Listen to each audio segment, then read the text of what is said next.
My girlfriend Victoria was a traditional and sheltered heiress who never once let me so much as touch her hand. In order to earn her father's approval, I left everything behind and traveled overseas to pursue my research. Before I left, Victoria promised me that when I returned, she would marry me. So, when the Victoria Group was on the brink of bankruptcy, I gave my future father-in-law all of my research findings without reservation to help save the family business from collapse. However, when I returned home filled with joy, ready to marry Victoria, I discovered she had gotten involved with someone who looked just like me. Initially, I intended to cut all ties and move on, but later I found out that during our relationship, she had already given herself to Ethan and even trained to perform the splits for him. Now I've changed my mind. I need to see her fall into despair. A friend of mine sighed. Turns out it only takes a year for a woman to change her heart. Everyone around me was indignant on my behalf. Tonight was my welcome back party. After a year abroad, I had rushed back as soon as I could. But they told me that Victoria had a new boyfriend. When I saw him, I felt an indescribable pain in my chest. The first time I had seen him was in a photo Victoria sent me when I had just left the country. She had said, "I thought it was you for a second." I jokingly replied, "What, missing me already?" She responded, "Yeah, I am." Then she sent another message laughing about how she had called the wrong person and how confused he had been. It really was funny at the time. The guy's back did look a lot like mine. Later, one day, Victoria suddenly said to me, "Let's just be friends for now." I asked her why. She said, "I don't want to distract you from your studies. We'll pick this back up when you return." Because of that sentence, I worked tirelessly to finish my thesis and cut my time abroad short. Only tonight did I learn she had a boyfriend. The guy's name was Ethan, a senior of hers. As we talked, Victoria walked back holding Ethan's arm after a suspiciously long trip to the restroom. Her lips were swollen, freshly coated with lipstick as though trying to cover something up. Her eyes were slightly misty. Everyone knew what had just happened but acted as if nothing was amiss. Ethan, with an air of nonchalance, said, "Sorry, Victoria's a bit soft-hearted. I need to stick close to her." That scene pierced through me. I quickly lowered my gaze. The friends who had been outraged on my behalf moments ago changed their tune instantly, saying things like, "Take care of your wife. We get it. And that's how it should be." Victoria's best friend giggled. "Vicky, you'd better treat Ethy well. Look at how considerate he is. He's been there for you through the toughest times. A guy like that is hard to come by, so much better than someone who just up and leaves." I quietly sipped my tea, a bitter taste filling my mouth. To them, I was the one who had abandoned Victoria, but only she knew why I had gone abroad in the first place. Ethan noticed me. With a playful smile, he teased Victoria. "Hey, he looks a lot like me, doesn't he? Am I his stand-in?" Victoria pursed her lips and said, "What nonsense are you talking about? Look at him, scruffy and unkempt. How could he compare to you?" A flicker of amusement danced in Ethan's eyes as he beamed even brighter, clearly finding her reaction endearing. "Keep your voice down," he chuckled. "You really are sharp-tongued." The conversation shifted to me. Someone asked, "I heard you finished a 3-year program in just 2 years and even ended up in the hospital recently. What happened?" My smile was strained as I replied, "I was in a rush to get back, didn't take care of myself, got stomach issues. Nothing serious, just need to rest up." People subtly glanced at Victoria to gauge her reaction. She kept her head down, focused on eating the crab meat Ethan had peeled for her, as if she hadn't heard a word. Victoria and I had been together for more than 8 years. From our days in kindergarten when she'd wait by the window while I packed up my books, to our high school years, and then through college, we had been inseparable. Everyone thought we were destined to be together. Victoria, the heiress of her family's fortune, had gone from being the little girl standing by the window to the woman waiting for me outside my office building after work. Everyone assumed we'd make it, but now Victoria wore a new couple's ring, her fingers intertwined with another man's. Ethan's curious gaze lingered on me. Just when everyone thought we would avoid any confrontation, he suddenly asked, "Hey man, How did you two break up?" The room fell silent. Victoria pouted and said, "I already told you before. Why bring it up again?" Ethan laughed it off, saying, "I just wanted to hear it from another perspective, to get to know you better." I avoided his eyes and responded coolly, "People change. For instance, taste. It's perfectly normal for her to like you now, isn't it?" Ethan glanced at Victoria, a trace of guilt flashing across his face. "I didn't mean it like that," he said hesitantly. "I was just—" For the first time that evening, Victoria looked directly at me. Her gaze was cold, her tone laced with faint warning. "Sincere," she said, "don't be like this." To her, even my neutral response was an act of provocation toward Ethan. The atmosphere left me feeling uneasy. I placed my napkin down and stood up. "Excuse me," I said, "I need to use the restroom." As I left the private room, I felt utterly drained. No one had told me she had fallen for someone else. Just 2 months ago, I had messaged Victoria saying, "I'm coming back." She had replied, "Welcome home." The restroom was filled with the faint smell of something strange. The air was thick with a strange and ambiguous tension. I leaned over the sink, turned on the faucet, and stared at the running water. My emotions were stifled, and I felt an intense urge to release them. But I knew better. Victoria and Ethan were an ordinary couple. They broke up, and I had no right to linger. Suddenly, the bathroom door swung open, and a voice broke the silence. "Sorry, Victoria left her lipstick here. I came to grab it." It was Ethan. He saw me in my disheveled state, froze for a moment, then stammered awkwardly, trying to downplay the situation. We didn't do anything earlier." The crumpled tissues in the trash can, the lipstick on the counter, and the smudges on the mirror, all of it spoke louder than words about what had transpired. Yet, he insisted on ripping that veil of decency to humiliate me. I took a deep breath and stepped aside, clearing the way for him to retrieve the lipstick. Instead of leaving, Ethan stood in front of the mirror and began inspecting the sink. With a sigh, he muttered, "We were in such a rush earlier. You know how I can be, clumsy and careless. I hope I didn't break anything." He looked up at the mirror and frowned. "Hey man, do you have any tissues? I should clean up the mess. It'd be so embarrassing if anyone saw this." He maintained this regretful posture while asserting his dominance over the situation. I said nothing, turned around, and left the bathroom. When Ethan followed me back into the living room, he wore a defeated expression, as if he were the one who had been wronged. Victoria, clearly flustered, rushed to him and grabbed his arm, inspecting him carefully. She frowned. "Ethy, did Sincere say something to you again? Is he bullying you?" Her best friend also stood up and chimed in, "Sincere, don't go too far. Ethan and Victoria have been through so much together. Why should he have to step aside just because you came back?" That comment finally ignited my fury. I gritted my teeth and spat out, "Enough!" Her friend looked at me puzzled. "What do you mean?" I raised my head, suppressing the tremble in my lips. "You want to know what we talked about in the bathroom, don't you? Well, he told me that when he was doing it with you in there, he got a bit overzealous and left marks everywhere. He said he needed to clean it up." The room fell silent as everyone simultaneously displayed expressions of disgust. Ethan's face turned ghostly pale as he snapped, "Shut up!" I was trembling with rage. "Victoria, if your family hadn't benefited from my academic achievements in the slightest, you could insult me all you want. But you have no right." Clenching my fists tightly, I raised my voice. "Tell me, Miss Victoria, did you understand what I just said?" I lost my temper completely, slamming my chopsticks on the table and shattering the bowl in front of me. Everyone was stunned into silence. Ethan stood frozen, speechless, while Victoria shrank into his arms, looking pitiful. As I stormed out, Victoria's best friend muttered under her breath, "Vicky, thank goodness you didn't end up with him.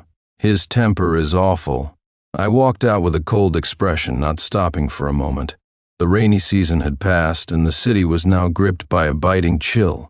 Standing by the roadside, I received a phone call. I answered, and there were a few seconds of silence before a gentle and melodic female voice came through. She asked, "Is everything going okay?"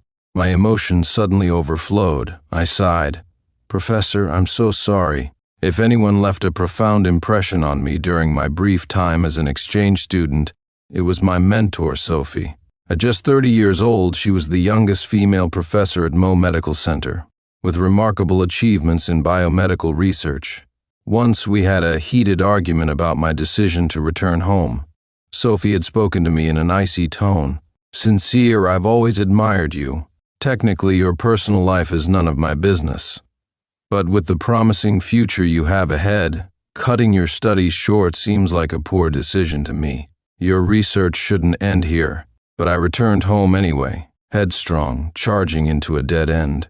I braced myself for her rebuke, but instead she said, I'm about to board a flight. Let's talk when I land. I asked, where are you going? She chuckled softly. There's a conference in your city tomorrow. Her voice grew gentle. Sincere, everyone makes mistakes. You can choose to keep going down the wrong path or get back on track. I hope to see you there tomorrow. I looked up at the night sky, picturing her as she said those words, graceful, intelligent, and composed. Rubbing my temples, I replied hoarsely, I understand, Professor. I had rented an apartment downtown, coincidentally in the same complex as Victoria. Initially, I thought being close to her would be a comfort. Now, it felt like the most awkward place to be. Victoria's best friend called me just as I was closing the curtains. By chance, I glanced out the window and saw into Victoria's living room across the way. Two figures stood by her window. Victoria, delicate as a willow, leaned softly against Ethan. The curtains swayed as they embraced intimately. On the phone, Victoria's best friend was still prattling on. Sincere, you've broken up. Stop clinging to her, it's such a turnoff. Just move out and stop bothering them. Ethan's so much better than you. He's more caring, more responsible, and more composed. Think about what you're lacking. I wasn't in the mood to argue with her, but when she kept pushing, I interrupted. You're not secretly into Ethan, are you? She stammered. What? No, I said coldly. I mean, are you into your best friend's boyfriend? Because I just saw the two of them kissing. Would you like to see it? Victoria's best friend suddenly froze, as if someone had ripped away her mask of pretense. She cursed angrily, Sincere, are you out of your mind? And hung up in frustration. When I tried calling her back to say a few more words, I discovered I had been blocked. It was so absurd I had to laugh. On the day of the conference, I ran into Victoria and Ethan. Victoria had come because this event was crucial to Victoria Corp's future. Naturally, her father sent her to attend. More importantly, the research I had done with Professor would directly shape the industry's development for years to come. Ethan wrapped his arm around Victoria's shoulder, looking around the room. Then he turned to me and said, Hey man, who did you come here with? His expression made it clear he thought I was some second-rate fraud who had relied on connections just to get into the conference. I ignored his comment, but he continued provocatively, So, got a new girlfriend? Show her to us, Sincere. At that moment, Sophie's voice unexpectedly rang out. Sincere, she said, appearing by my side. In a soft tone, she introduced herself. Hello, I am Sincere's mentor. And you are? I turned to see her elegant profile, as fine and aloof as ever. Sophie had always been reserved, never interested in other people's personal matters, much less greeting strangers. Worried that Victoria might offend her, I quickly explained, This is my ex-girlfriend and her current boyfriend. After hearing this, the faint warmth in Sophie's eyes froze into shards of ice. She spoke softly. Sincere, it's about to start. As before, you'll need to lead the way. I had attended countless events like this and was well versed in how they worked. Victoria looked puzzled. Wait, what are you going up there for? How laughable. Victoria Corp had secured its foothold in the industry thanks to my research, yet Victoria didn't even remember what I had achieved. She didn't even recall that my mentor, Sophie, was the renowned overseas scholar invited to this very conference. Without bothering to respond, I turned and walked away. Surprisingly, Ethan, who had been silent until now, followed me and called out in a calm tone, Hey man, what are you trying to prove here? That you're better than me? The lighting in the conference hall cast a stark divide between us. I looked at his face, twitching slightly as he forced a smile, and threw my words at him one by one. "Buddy, did you leave your brain somewhere?"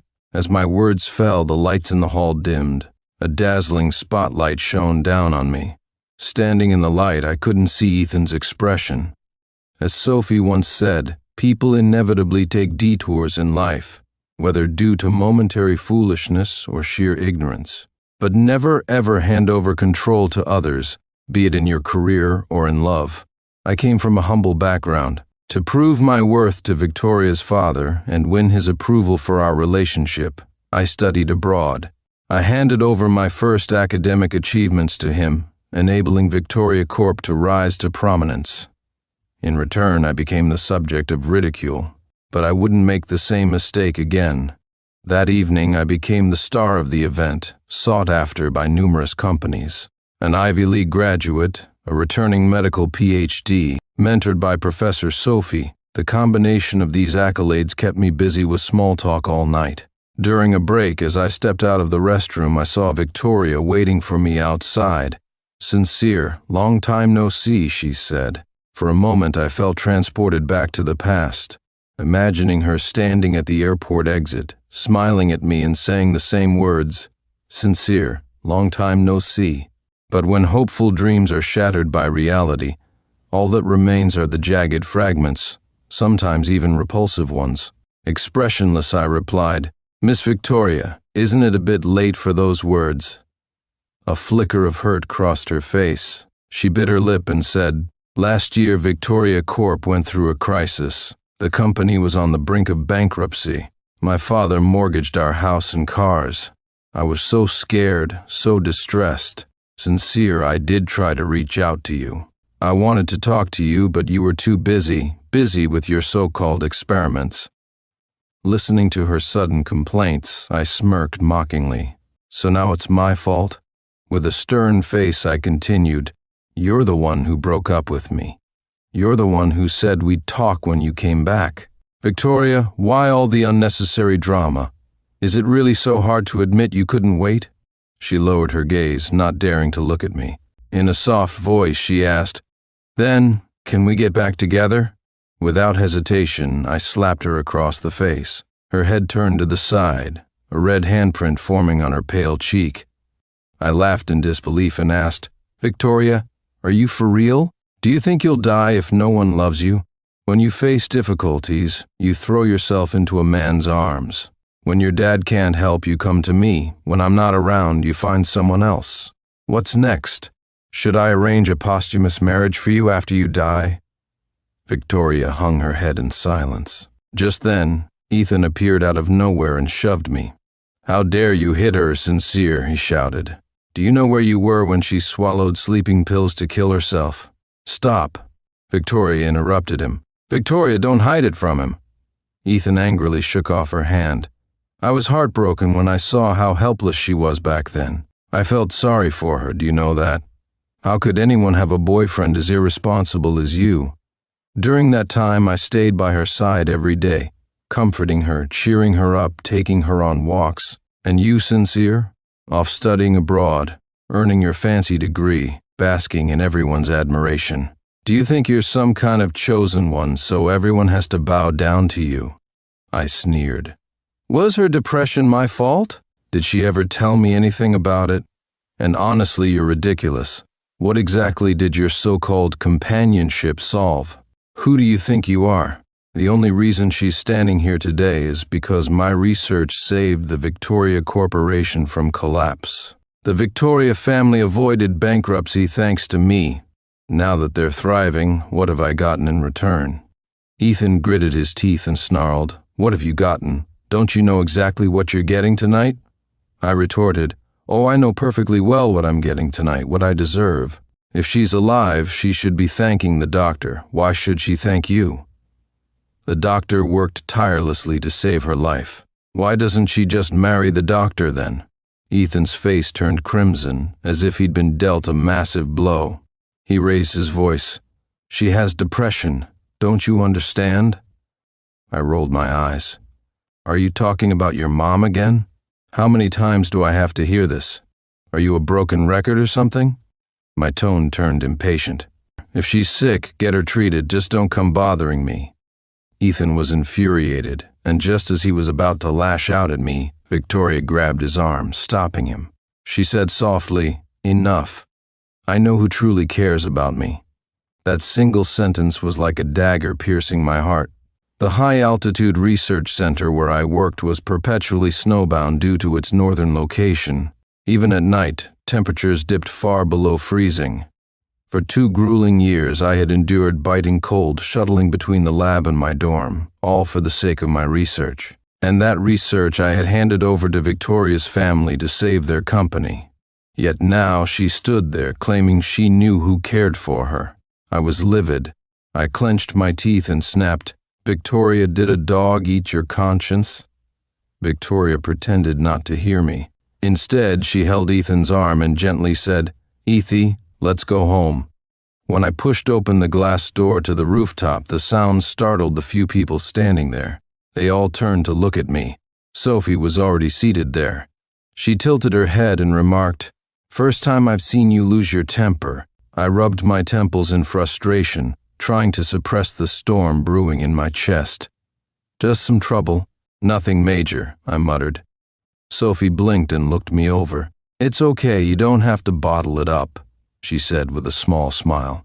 I turned to gaze at the city lights below, twinkling dots scattered across a bustling landscape. Cars moved like streams of light, and the faint hum of the city was carried away by the night breeze brushing against the back of my neck. The chaos seemed to fade into the distance.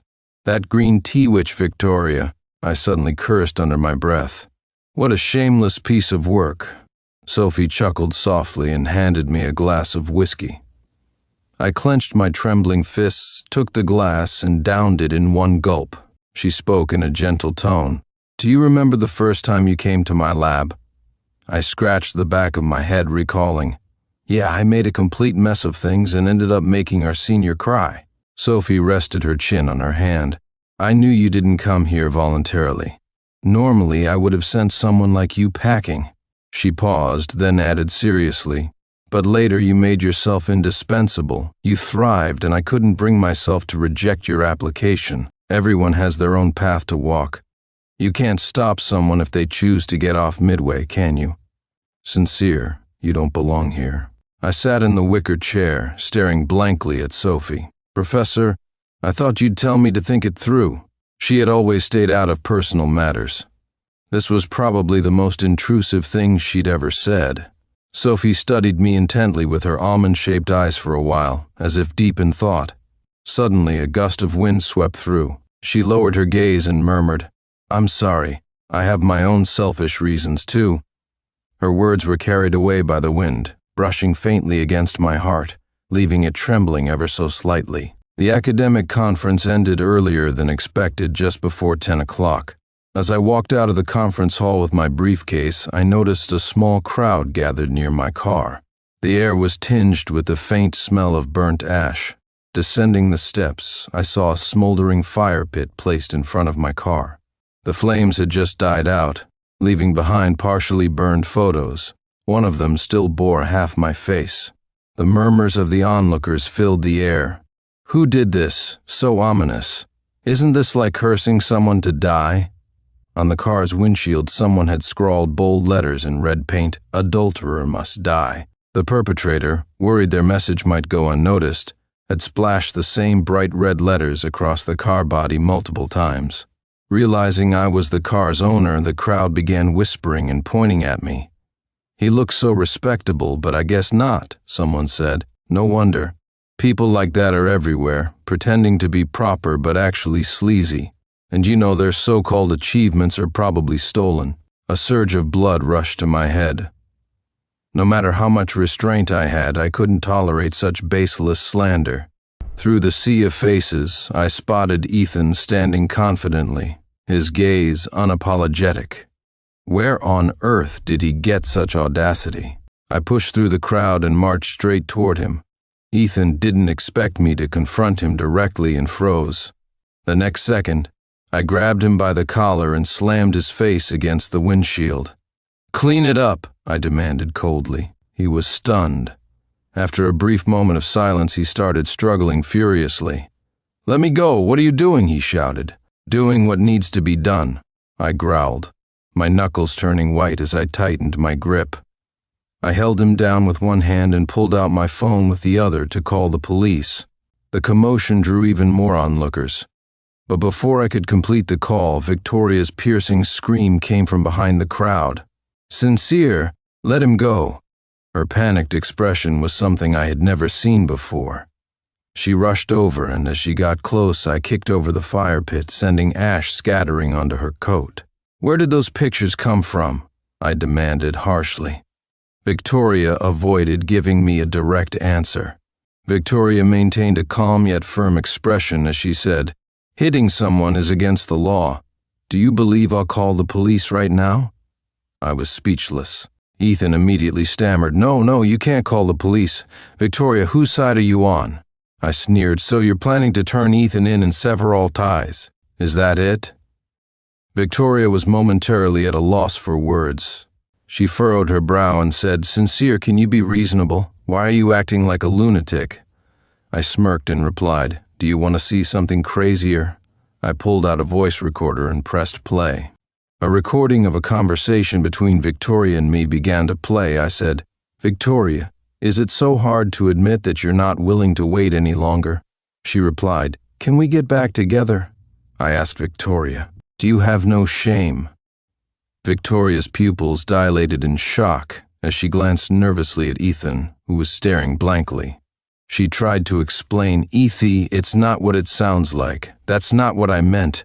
Ethan's face turned pale. He clenched his teeth and said, "You still love Sincere, don't you? What am I to you, a stand-in?" I held the recorder between the two of them, letting it loop.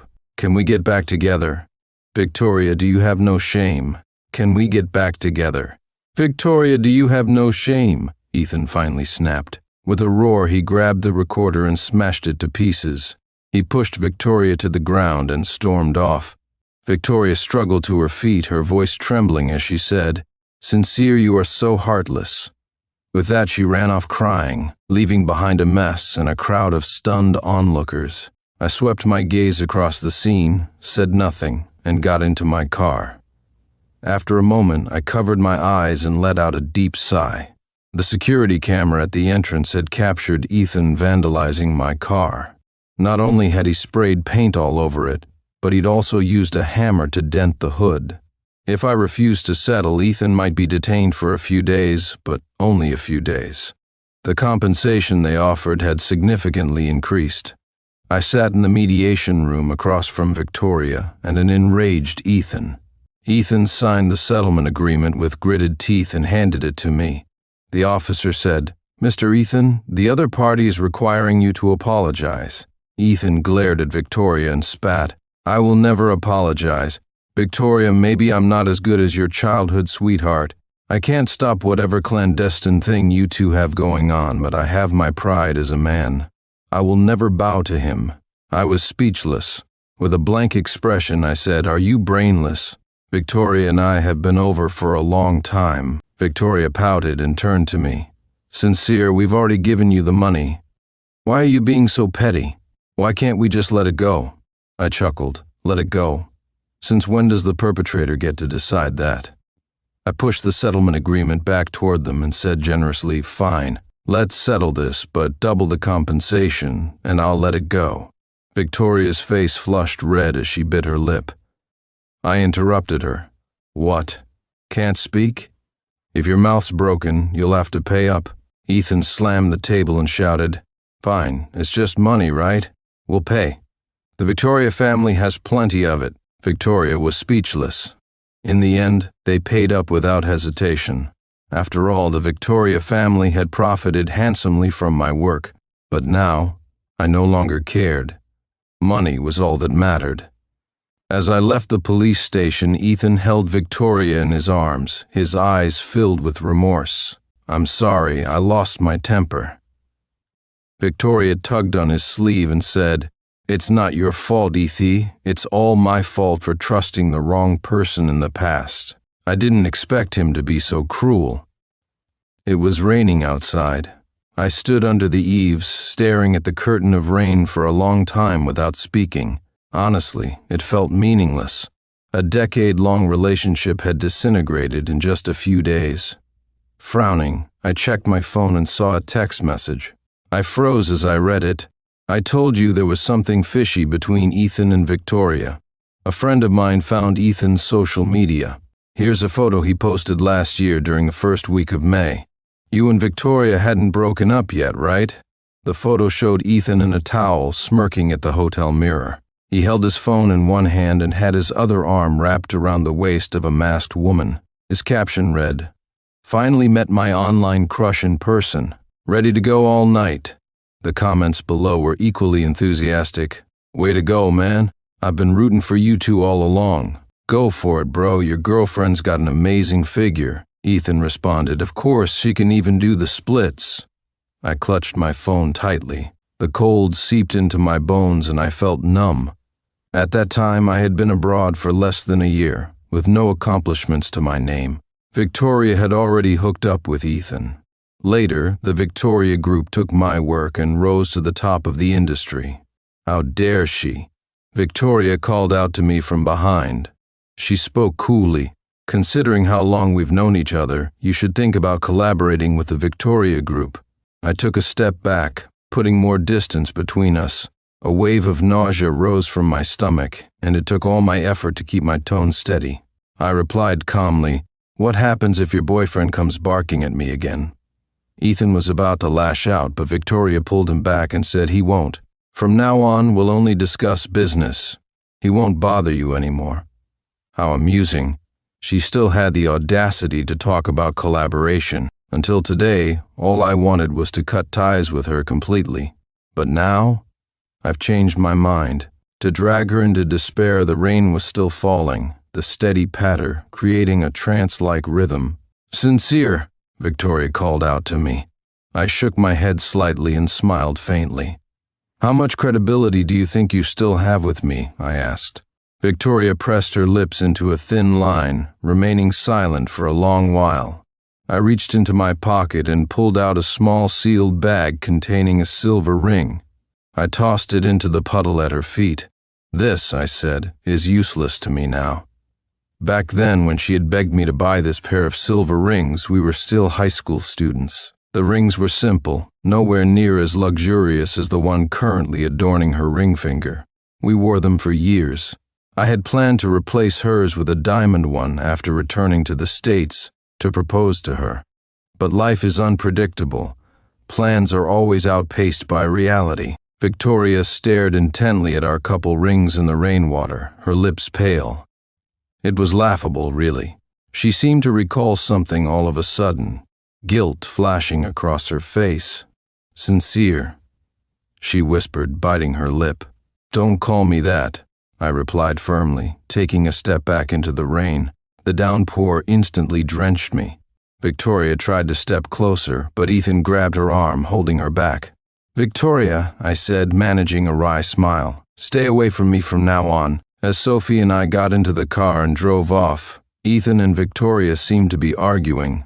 Ethan suddenly shoved her, sending her sprawling into the rain. "You wanted to work with your so-called Mr. Perfect, right?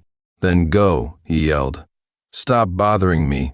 You're the pampered princess. He's the Ivy League PhD, and I'm just a nobody. A broke loser. How could I ever be good enough for you? I can only wish the two of you eternal misery together." The next moment, Victoria collapsed to her knees, sobbing uncontrollably as she clung to his legs, pleading desperately. Her umbrella fell to the ground, forgotten in the heavy rain. In front of the police station, the two of them became a pair of drenched, pitiful figures. Sophie turned to me and said, "You're still watching from that far away? Aren't you afraid of getting car sick?" I pulled my gaze back and replied emotionlessly, "Yeah, I do feel a little nauseous." She let out a cold scoff and said to the driver, "Could you go a bit faster, please?" Rush hour traffic stretched our journey longer than expected. Out of nowhere, Sophie broke the silence. "I'm leaving tomorrow," she said. "Thanks for the gift. I really like it." Her words caught me off guard, leaving me dazed for a moment. To be honest, I hadn't quite adjusted to being back here. I often dreamt of my times in the lab. Something about that place felt more like home. A pang of melancholy hit me. "Say hi to everyone for me," I said. Sophie blinked but said nothing. After a while, she called out softly, "Sincere." "What?" I responded. In that moment, our eyes met, and we both saw a certain unyielding resolve in each other. Sophie opened her mouth as if to say something, but no words came out. Instead, she smiled and said, "I wish you all the best." "Thank you," I replied. "Same to you." The rain outside grew heavier, washing away the unspoken emotions between us. Soon there was nothing left to see. After Sophie left, I took a position at Victoria's rival company, Unity Corp. Over the years, Unity had been crushed under the weight of Victoria's company's technological dominance. On my first day at Unity, I ran into someone unexpected. "What are you doing here?" I asked as I walked into the office, spotting a familiar face. Sophie's cousin, Claire, greeted me warmly. She smoothed the folds of her black knit dress, the faint scent of cedar clinging to her hair, which was tied back in a low bun. "Long time no see, senior," she said. Claire was my junior back in school, a top student from a well-off family. As the only child, she'd inherited her father's company after graduation. This connection made our interactions particularly smooth. She poured me a cup of tea and spoke earnestly. "Senior, you should really consider contributing some of your research as equity. I can guarantee you the best returns here." Her sincerity was undeniable, and her offer was generous. I looked at her seriously and said, "Claire, I don't doubt your sincerity, but I'll have to decline." "Why?" she asked, frowning slightly. "Don't tell me you still want to." I cut her off with a chuckle. Who doesn't want to make money? But not like this, not now. "Claire, do me a favor, will you?" I added. Meanwhile, Ethan had been unusually active on social media lately. "Visiting my future father-in-law today," one of his posts read. Asked what I should prepare, but Victoria said she'd take care of everything. Who needs more in life when you've got a wife like this? LOL. Another post followed.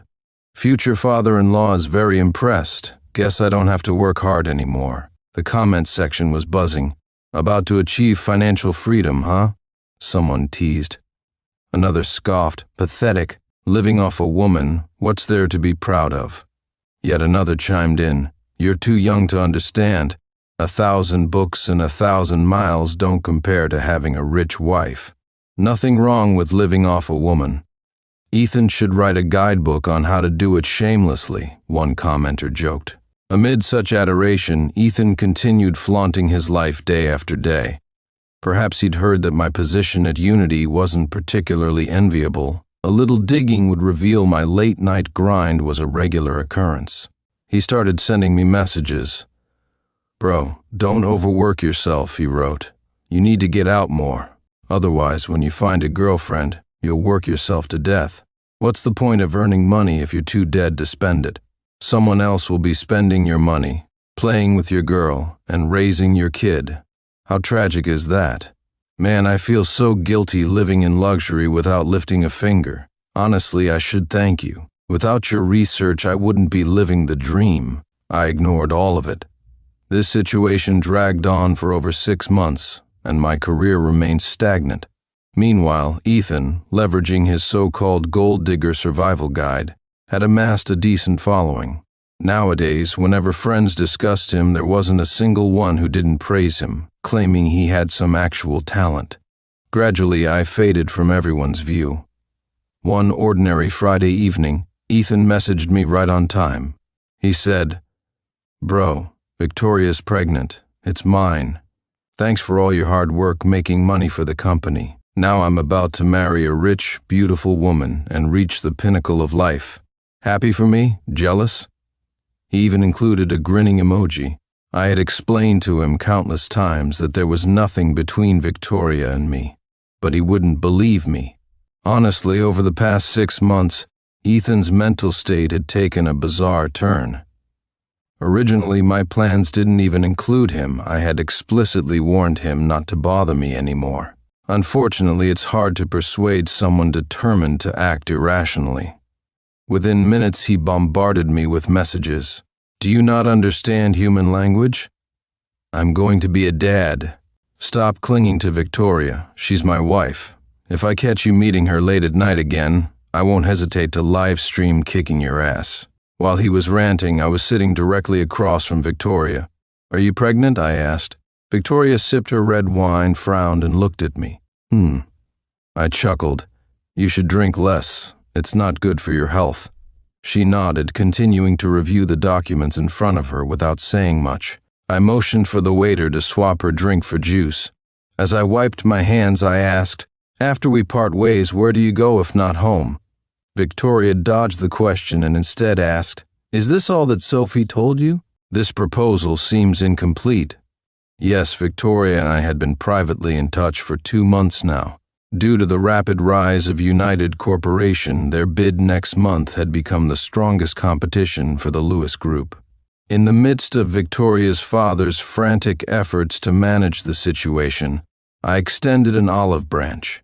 I told him, Sir, United Corporation has nothing to offer me, and you know how I feel about Victoria.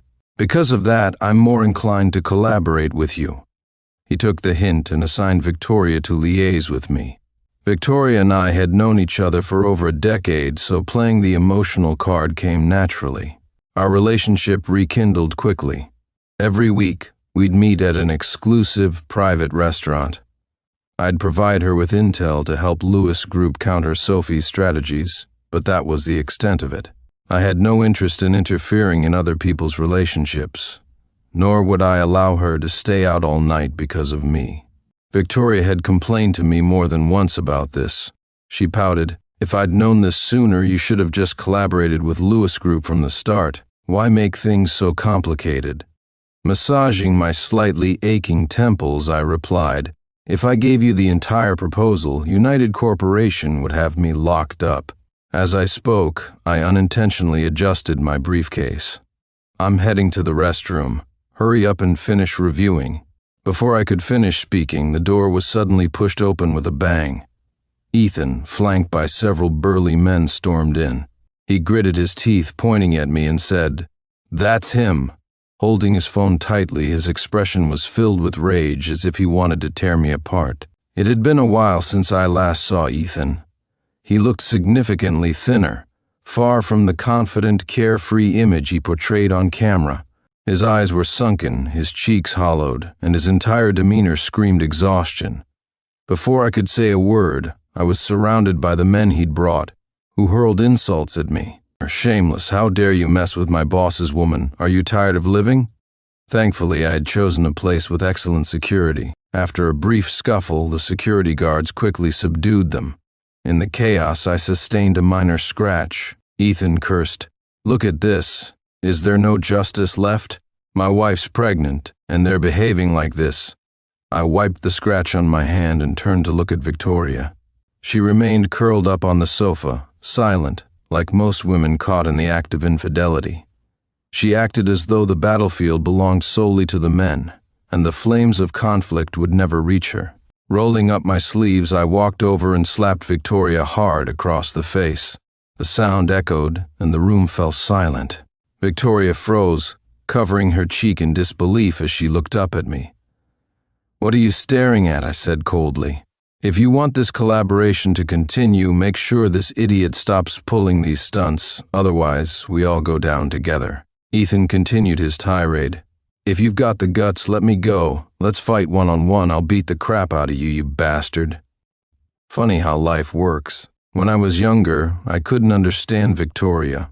I thought she was a goddess out of reach, and I willingly played the fool for her.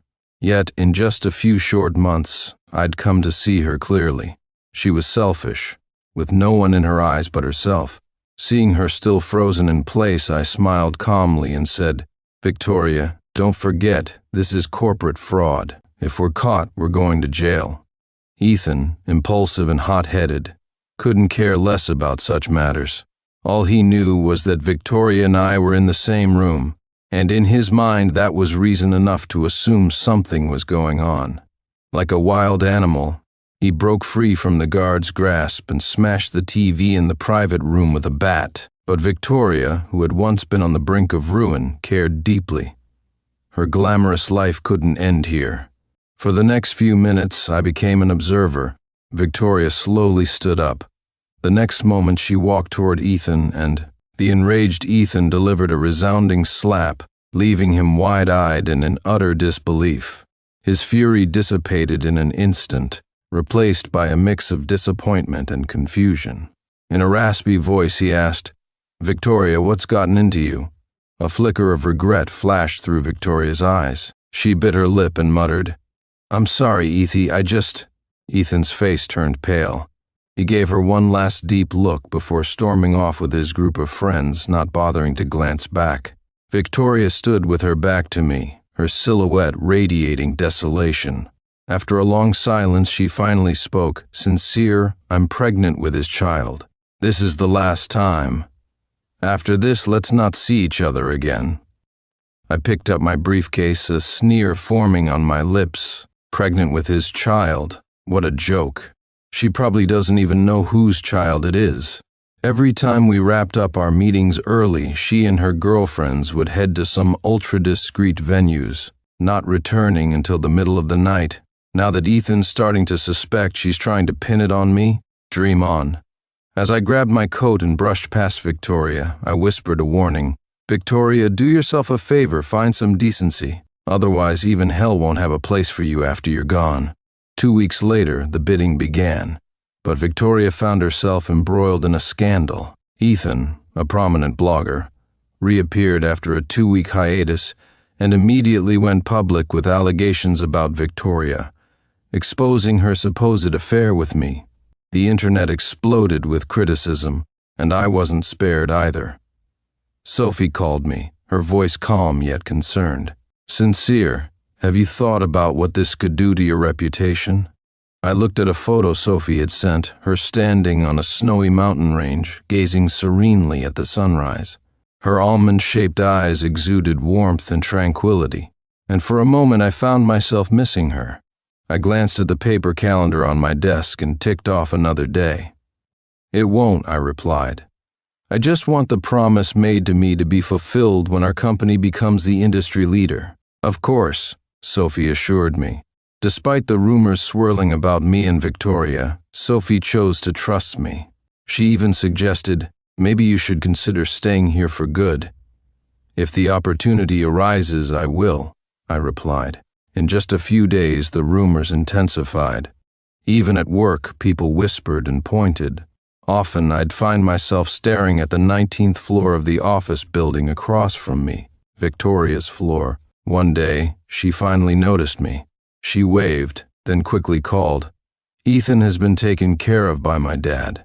It's time to release a clarification statement. As long as you provide an alibi proving we weren't together, I'll be in the clear." I chuckled. Why wouldn't she release it herself? Because she wasn't innocent to begin with, she just wasn't guilty with me. Reclining in my chair, basking in the warm sunlight streaming through the window, I replied lazily, "Victoria, I don't want to post anything." Her voice tightened. "Why not?" "Because I love you, don't I?" I said mockingly. "Sincere is such a fool," I continued, sticking by Victoria's side like a lapdog, even after being betrayed. Those were her exact words from a call with her best friend last week. Words I had overheard.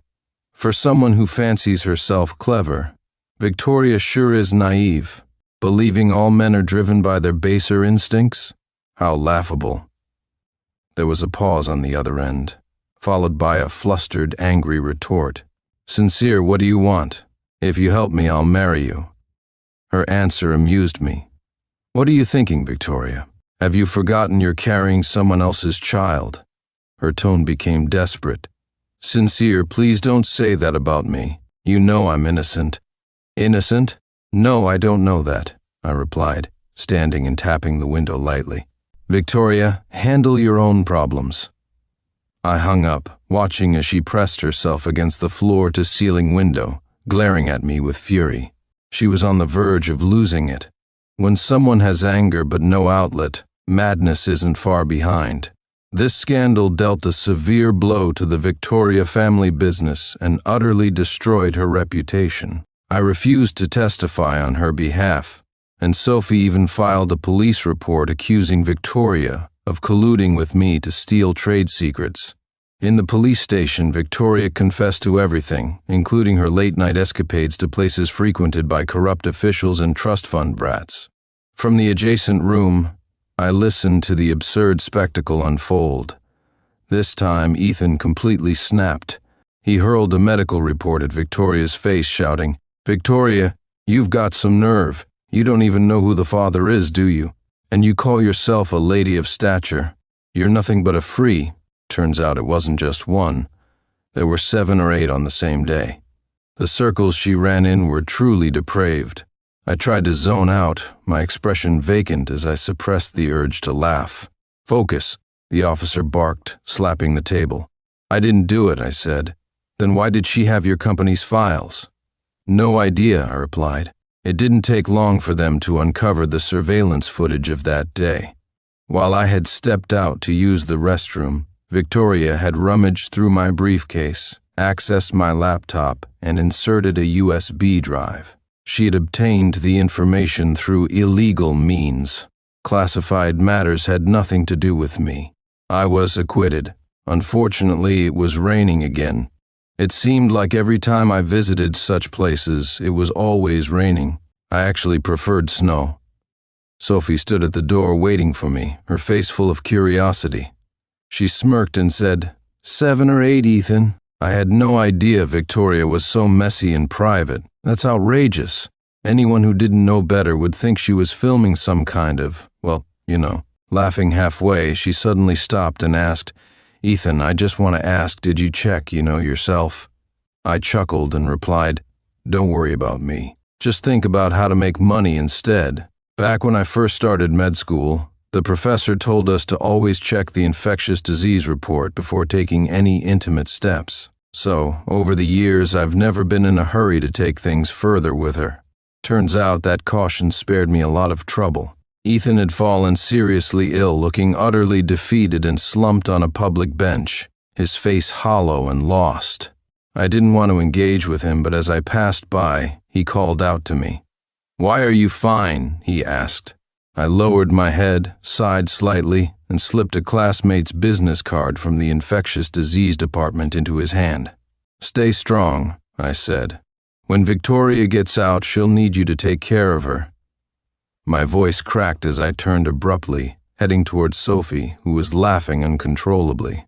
Behind me, Ethan's furious roars echoed. He almost hit me. Sophie and I had an agreement. My skills and expertise would help her company rise to the top, and in return, she would play along with my act to bring down the Victoria group. What I didn't expect was Sophie's extreme sincerity. She handed over the real evidence, which directly caused Victoria to incur a $2 million loss. From the start, Sophie's goal had been to send Victoria to prison. Commercial crimes, coupled with years of chaotic dealings in power and sex, led to Victoria being sentenced. As the saying goes, when the wall falls, everyone gives it a push.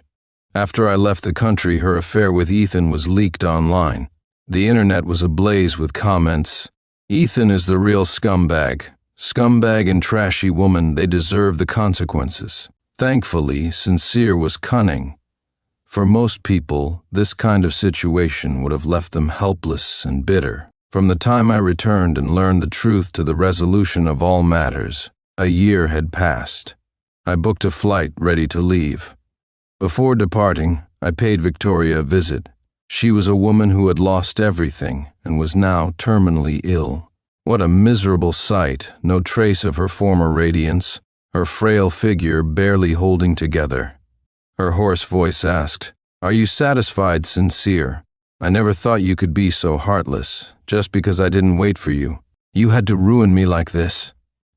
Perhaps she thought that her infidelity and playing with the feelings of a devoted admirer were not crimes deserving of such punishment.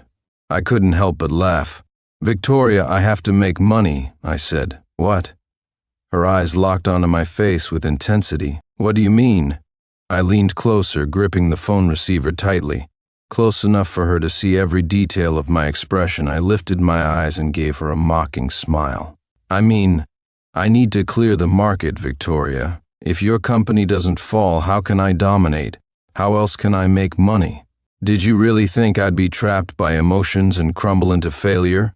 Her pupils reflected the wide smile on my face. Love? I said. It's just a game, Victoria. You're not worthy of being my partner. So, I'm sorry I had to cut you out. That might have been the most terrifying thing Victoria had ever heard. Her pupils dilated as she slowly slumped against the glass. After a brief silence, she suddenly began pounding on it violently, shouting like a madwoman, as if trying to tear me apart. I gently hung up the phone, stood up gracefully, and walked away. From this day onward, I became one of the top shareholders in United Corp. Over the next few years, I planned to move to the US to bridge the gap between domestic and international technology. In front of me lay a vast ocean of opportunities.